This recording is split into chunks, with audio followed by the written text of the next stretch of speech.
Հին Հայաստանում տարեմուտին նավասարդի տոնակատարությունների անկախտելի մասնիկն էին կազմում մարզական մրցումները։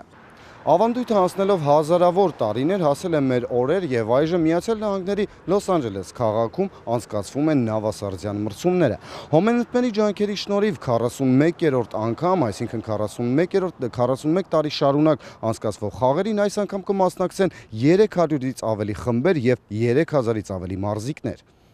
Բասկետբոլ, ֆուտբոլ, սեղանի թենիս, թեթև ատլետիկա, լող, սոֆթբոլ եւ շախմատ։ Ամենամասսայականը սակայն բասկետբոլն է։ Մարզաձևում միմյանց հետ ուժերը կչափեն 209 թիմեր։ Բնականաբար կան ընդգծված առաջատարներ, սակայն կազմակերպիչները հոգացել են, որ նույնիսկ ոչ այնքան ուժեղ թիմերը դուրս գան փլեյ-օֆ։ Հոմենտմենի առավելությունը այն է, որ բոլոր խումբերը կփորձենք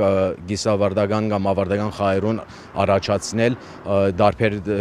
ծևի փլեյ-օֆի ֆորմատներով, որ կոնե ասենք թե 10 խումբ որ կմասնակցի 8-ը կփորձենք բարձրացնել, որ ամեն բզդիկ մաս կազմի այդ վերջին ավարտական շաբաթավերջին։ Բնականաբար մրցումներում ամենամեծ պարգևը հաղթանակն է, սակայն նավասարդյան խաղերում չկան պարտվողներ, ինչպես ասում են կազմակերպիչները, կարևորը մասնակցությունն է, իսկ վերջնական նպատակը հայապահպանությունը։ Չէ՞ որ սա եզակի միջոցառում է, որտեղ ծանոթանում են, ընկերանում ու նույնիսկ ընտանիք կազմում։ Այս խաղերու ընթացքին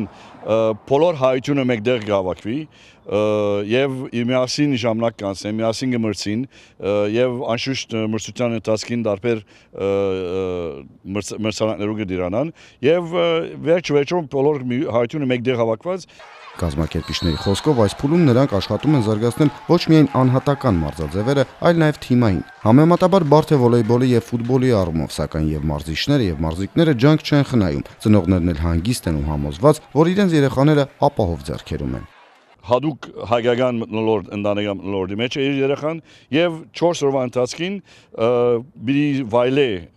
լա մշակութային, լա մարզական եւ լա ինչու՞ չէ հասարակական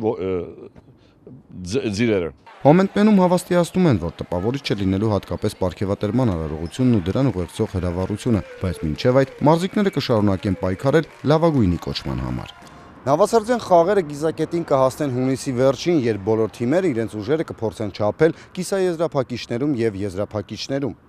Մենք ձեզ հետ կշարունակենք հետևել հասկանալու համար, թե 41-րդ խաղերին ովքեր կդառնան հաղթողներ, իսկ դուք մնացեք մեզ հետ եւ շարունակեք դիտել մեր եթերը, ծանոթացեք միջազգային եւ տեղական լրահոսին։ Տիգրան Զարյան, Էդուարդ Պետրոսյան, այսօր լրատվական։